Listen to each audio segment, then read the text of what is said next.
तो अब की बार किसकी सरकार?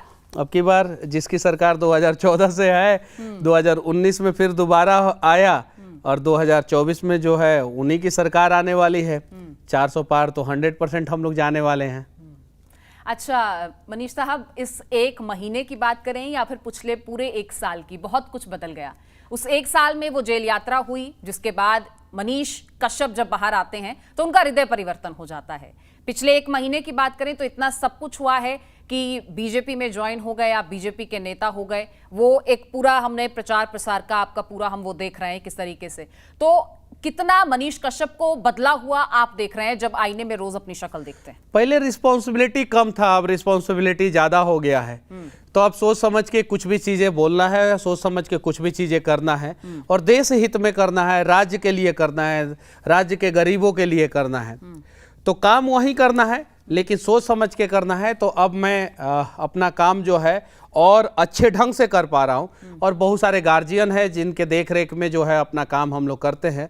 अब नरेंद्र मोदी जी हैं, अमित शाह जी हैं, जेपी नड्डा जी हैं और बिहार में भी सम्राट चौधरी जी हैं, विजय सिन्हा जी हैं। इन लोगों के नेतृत्व में हम लोग अपना काम कर रहे हैं और ईमानदारी पूर्वक कर रहे हैं। काम तो कर रहे हैं, लेकिन सदन में जाने का सपना तो अधूरा रह गया ना। देखिए, सच्चे मन से अगर कोई भी सपना अगर हम लोग देखते हैं तो वो आज नहीं तो कल पूरा होता ही है। चाहे वो आपका सपना हो, चाहे मेरा सपना हो, या दर्शक जो ये वीडियो को देख रहे हैं जहां भी देख रहे हैं उनका सपना हो। अच्छा, जैसे नेताओं को भी उनके समर्थक बनाते हैं, उनका वोटर बनाता है, वैसे ही यूट्यूबर, पत्रकार, जनसेवक मनीष कश्यप को भी उसके व्यूअर्स ने बनाया। आपको नहीं लगता कि आपके साथ साथ उनका भी सपना टूटा है? नहीं, ना उनका सपना टूटा ना मेरा सपना टूटा।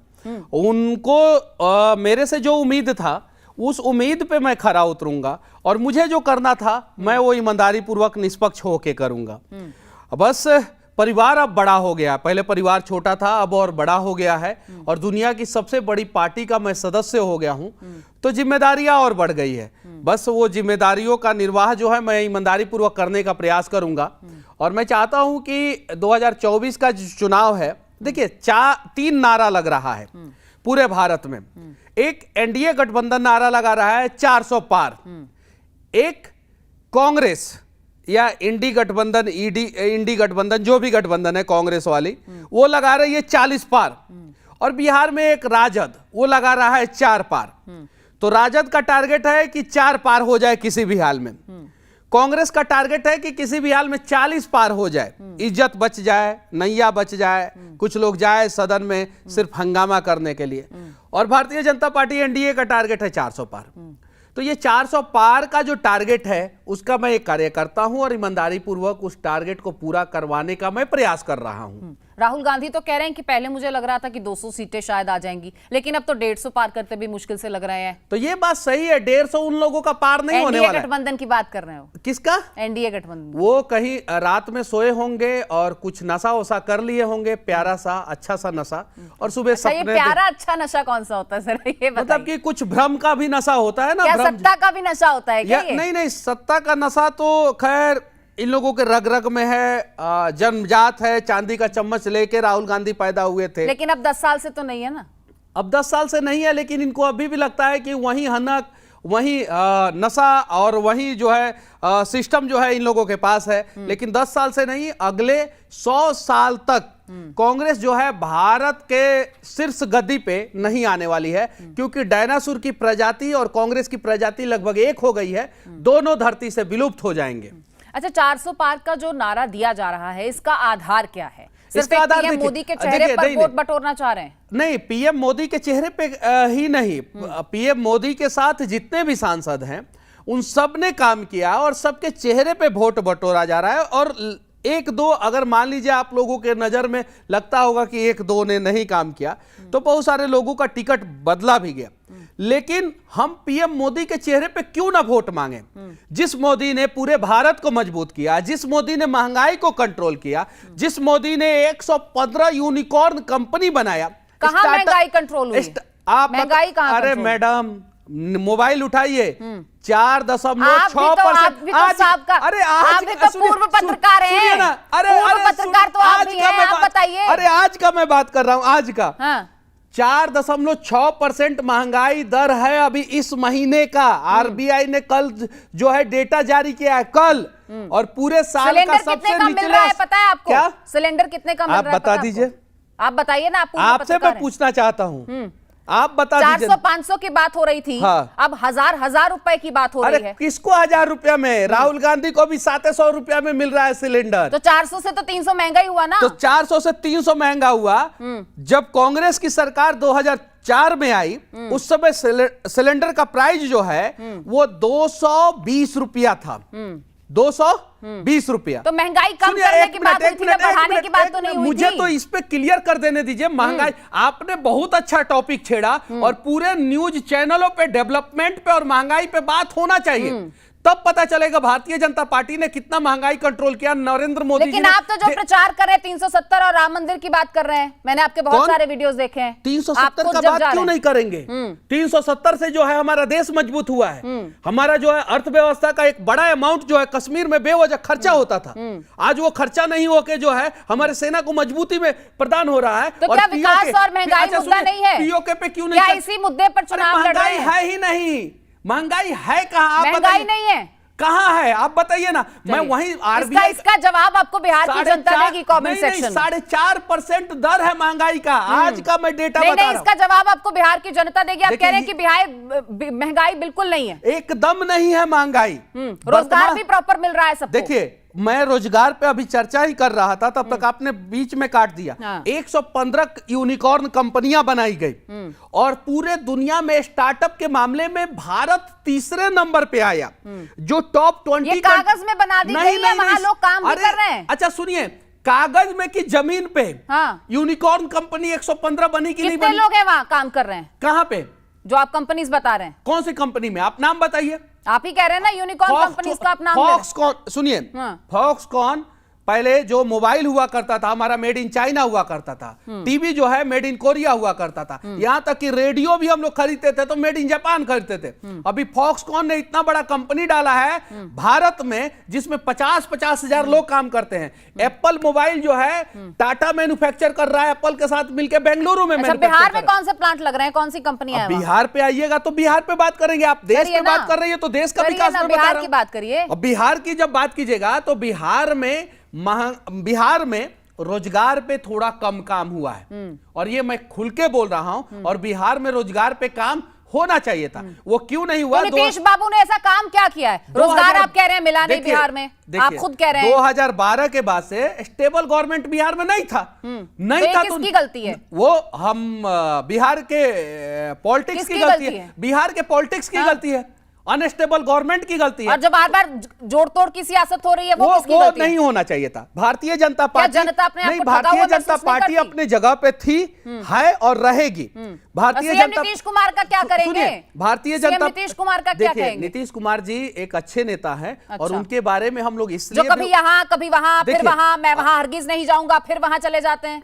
देखिए, वो आप कह सकती हैं, हम लोग नहीं आप कहेंगे। नहीं देख रहे हैं क्या? नहीं, हम लोग इसलिए भी नहीं कहेंगे कि आप भी पूर्व पत्रकार हैं मनीष साहब, जमीर तो सवाल करता होगा एक बिहारी होने के नाते। एक बिहारी होने के नाते ही मैं आपको जवाब दे रहा हूं, और एक बिहारी होने के नाते ही आपको एक जवाब बिहारी का सुनना चाहिए। आपने रोजगार पे बात किया, मैं बोल रहा हूं कि बिहार में इंडस्ट्री लगना चाहिए। आपको सवाल पूछना चाहिए कि बिहार में इंडस्ट्री कैसे लगेगा, उस पर मैं जवाब देता कि बिहार में इंडस्ट्री कैसे लगेगा, बिहार में पलायन कैसे रुकेगा, बिहार में पलायन कैसे रुकेगा। देखिए, अगर एक स्टेबल सरकार होती तो आज हम ये बात कर रहे होते कि ये रोजगार बढ़ेगा कैसे। लेकिन हम अभी 5 साल बाद फिर यही बात कर रहे हैं कि रोजगार है नहीं। मैं तो यही बातें कर रहा हूं ना कि बिहार में रोजगार पे, शिक्षा पे और स्वास्थ्य पे काम होना चाहिए। चाहिए तो आप जनता को बार बार लुभाते हैं ना। होगा, लेकिन हुआ क्यों नहीं? सवाल तो ये भी है। हुआ बिहार पूछेगा आपसे। 2012 के बाद से अनस्टेबल गवर्नमेंट आ गई, इसलिए बिहार में ये काम नहीं हो पाया। अब एक स्टेबल गवर्नमेंट है, और नीतीश कुमार जी अब हमारे साथ है। अनस्टेबल गवर्नमेंट किसकी वजह से थी? नीतीश कुमार जी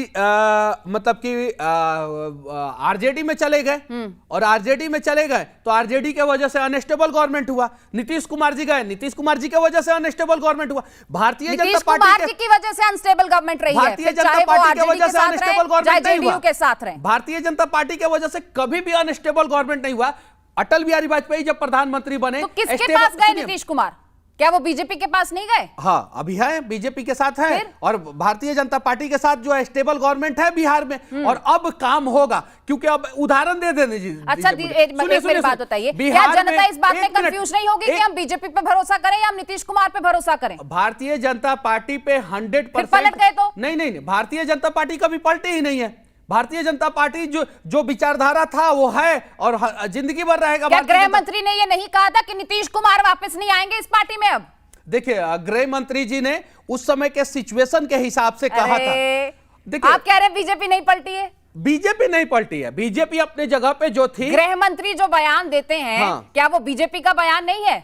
तेजस्वी जी जो बयान देते हैं कि चाचा ये है वो है, उनके पेट में दांत है, और फिर चाचा को मिला लेते हैं। तेजस्वी जी, झुके राहुल गांधी जी का सवाल मैं उनसे करूंगी। राहुल गांधी जो बयान देते हैं, राहुल गांधी जो बयान देते हैं, राहुल गांधी जी का सवाल मैं उनसे मतलब आप लोगों को समझ में नहीं आता है, और इतने कड़वे सवालों का जवाब जो है हम लोग हंस के देते हैं। लेकिन अगर आप लोग जो है कांग्रेस से यही सवाल पूछिएगा तो कांग्रेस वाले आप लोगों को गोदी मीडिया कहना शुरू कर देते हैं। आप बीजेपी की तरफ से जवाब दीजिए। आप एक ईमानदार पत्रकार हैं, आप एक ईमानदार पत्रकार हैं, और जितना सवाल आप मेरे से पूछ रही हैं वही कांग्रेस गठबंधन के लोगों से पूछती तो अभी तक गोदी मीडिया का आरोप लग जाता। मुझे पिछली बार बंगाल ले जा रहे थे, आप मुझे बंगाल मैंने आपके साथ जाने के लिए हामी भरी। चलिए, जब आप विपक्ष के सामने मुझे लेकर जाएंगे तो वहां पर भी आप ही के सामने उनसे सवाल करूंगी, लेकिन फिलहाल आप मेरे सामने, तो मैं आपसे सवाल कीजिए ना, मैं हर एक सवाल का जवाब दूंगा। वोट प्रतिशत जो है, क्या वो सरकार की नाकामी को दर्शाता है? नहीं, हाँ, किसको दर्शाता है? देखिए, जहां जहां वोटिंग परसेंटेज घटा है वहां पे कहीं नहीं तो कहीं जो इंडी गठबंधन वाले लोग हैं वो लोग परेशान हैं। क्यों परेशान हैं? क्योंकि एक पर्टिकुलर कम्युनिटी ने मान लिया है कि अब जो है भारतीय जनता पार्टी आएगी, तो पर्टिकुलर कम्युनिटी के पढ़े लिखे लोग जो है भारतीय जनता पार्टी को वोट दे रहे हैं या नहीं दे रहे हैं, तो वोटिंग परसेंटेज घट रहा है।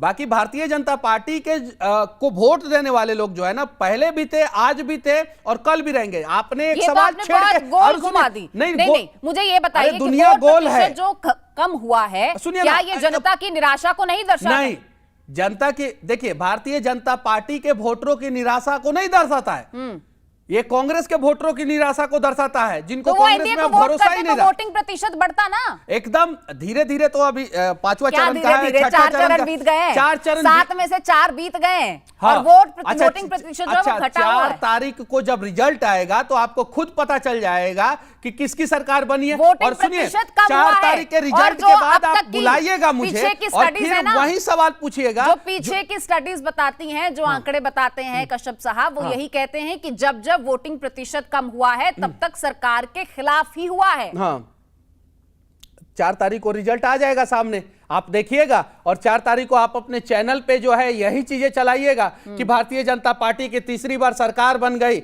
मोदी जी युग पुरुष है, मोदी जी ने ये विकास किया, मोदी जी ने वो विकास किया। ये आपको चलाना पड़ेगा जब 4 तारीख को जो है फिर से भारतीय जनता पार्टी की सरकार बनेगी तो। और हाँ, एक चीज मैं और कहना चाहता हूं कि जो लोग वोट नहीं करते हैं उन लोगों को अगले 5 साल तक सरकार से सवाल करने का हक नहीं है। तो आप लोग घरों से बाहर निकलिए और आप लोग वोटिंग कीजिए, वोटिंग करना जरूरी है। ये आपने बहुत अच्छी बात कही, लेकिन जिन नेताओं को वोट करती है जनता, फिर वो पलट जाते हैं, फिर जनता ठगा हुआ महसूस करती है, वो जनता भी तो निराश है। देखिए, ऐसा नहीं होना चाहिए। ऐसा एक नियम भी लग जाना चाहिए कि अगर आपको जो है जनता जो है इस पर्टिकुलर गठबंधन के नाम पे अगर वोट दे रही है तो 5 साल तक आपको उसी के साथ रहना पड़ेगा। और अगर 5 साल तक नहीं रहते हैं तो मिड टर्म चुनाव होगा, और मिड टर्म चुनाव जो है ना रिमेनिंग पीरियड के लिए होगा, वो 5 साल के लिए नहीं होगा। मान लीजिए 2.5 साल आपने सरकार चलाया तो 2.5 साल के लिए मिड टर्म चुनाव होगा। अच्छा, काराकाट से पवन सिंह इलेक्शन जरूरी है। ठीक है, आपके बिहार की बात कर लेते हैं। काराकाट से पवन सिंह जी निर्दलीय चुनाव लड़ रहे हैं, तो आप क्या एनडीए के प्रत्याशी के लिए वहां चुनाव प्रचार करने जाइएगा? देखिए, वहां पे जो है भारतीय जनता पार्टी के तो प्रत्याशी नहीं खड़े हैं, एनडीए के प्रत्याशी खड़े हैं। उपेंद्र कुशवाहा जी, सुनिए, उपेंद्र कुशवाहा जी बुलाएंगे तो मैं जाऊंगा, लेकिन हम तो भारतीय जनता पार्टी के कार्यकर्ता हैं। हमारा पार्टी जहां आदेश देगा वहां जाएंगे, वहां प्रचार करेंगे। उपेंद्र कुशवाहा जी के पार्टी का सदस्य तो मैं नहीं हूं, वो गठबंधन में है, और वो अगर मेरे पार्टी से कहेंगे कि मनीष कश्यप की यहाँ पे जरूरत है, मेरा पार्टी बोलेगा कि तुम जाओ तो मनीष कश्यप जाएगा। मनीष कश्यप अपने पार्टी से बिना पूछे नहीं जाएगा, और मनीष कश्यप अपनी पार्टी के बारे में बताएगा। एक तरफ तो हर जगह मोदी का परिवार, ये प्रचलित किया जा रहा है। अच्छा, पूरा आप देश मोदी का परिवार नहीं है क्या? पूरा देश मोदी का, मेरी बात सुनिए, है ना, पूरा देश। पूरा तो देश राहुल मोदी का गांधी भी परिवार। मोदी के परिवार मेरा है, सवाल तो पवन सुन सिंह लीजिए। भी मोदी के परिवार सवाल है। से डर आप क्यों भी रहे हैं मोदी, आप? हम कहाँ डर रहे तो हैं? सवाल पूछने तो दें। हाँ, एक तरफ तो कहा जा रहा है मोदी का परिवार, दूसरी तरफ कह रहे हैं आप कि वो तो बीजेपी है, वो अलग पार्टी है। आप अपने ही कुनबे के साथ एक परिवार होकर नहीं चल पा रहे हैं। आईपीएल में भारतीय क्रिकेट टीम के लोग खेलते हैं। अरे खेल में तो खेल ही बिगड़ जाता है साहब। अलग अलग टीम बना हुआ है, लेकिन जब बात आती है देश का तो सब लोग जो है भारत के लिए खेलते हैं। ये पूरा देश के लोग जो है मोदी का परिवार है।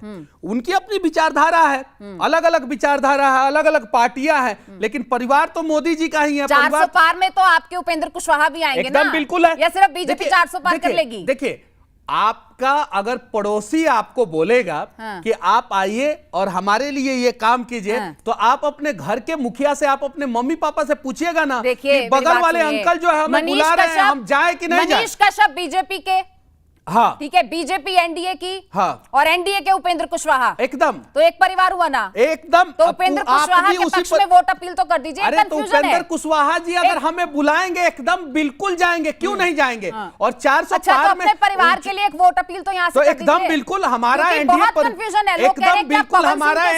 एनडीए परिवार के समर्थन में आप लोग वोट कीजिए। और हम वादा करते हैं कि विकास जिस प्रकार से पिछले 10 साल में हुआ है, 100 दिन में 100 किलोमीटर सड़क, एक दिन में 100 किलोमीटर सड़क का हमने रिकॉर्ड बनाया है।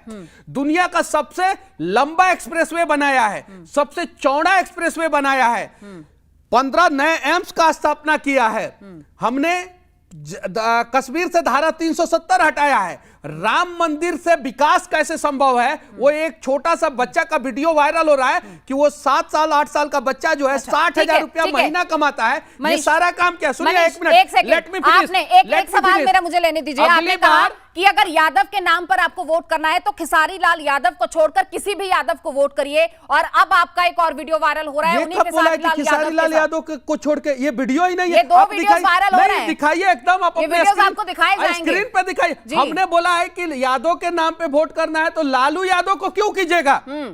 जो लालू यादव का चारा घोटाला करके यादव को ही नुकसान, यादव को वोट नहीं करना। नहीं, मैंने बोला, सोच लीजिए। नहीं, अगर नहीं, ये तो कहीं वीडियो नहीं है, आप दिखा दीजिएगा तो हम। चलिए एक चलते रैपिड फायर आपसे मैं कर रही हूँ। एक नेता के नाम, किन्हीं नेताओं के नाम बोलूंगी। पहला शब्द आपने अगले 5 साल का जो है रोड मैप हमसे सुना ही नहीं, पहले वो सुनिए, पहले बताइए। पीओके भारत का हिस्सा होगा, पीओके भारत का हिस्सा होगा, और भी एक्सप्रेसवे बनेगा, और भी एम्स बनेगा, और भी आईआईटी कॉलेज बनेगा, और भी यूनिवर्सिटी बनेगा, और भी यूनिकॉर्न कंपनी बनेगी। और भारत तीसरे नंबर पे है स्टार्टअप योजना के मामले में, पहले नंबर पे आएगा, और 5वें नंबर पे इकोनॉमी के मामले में है, तीसरे नंबर पे आएगा। और भारत के प्रधानमंत्री दुनिया के सबसे मजबूत नेता फिर से बनेंगे। रैपिड फायर में कुछ नेताओं के नाम लूंगी, कुछ लोगों के नाम लूंगी। पहला शब्द आपके जहन में क्या आता है ये बताते जाइएगा। तेजस्वी यादव, 9वीं फेल।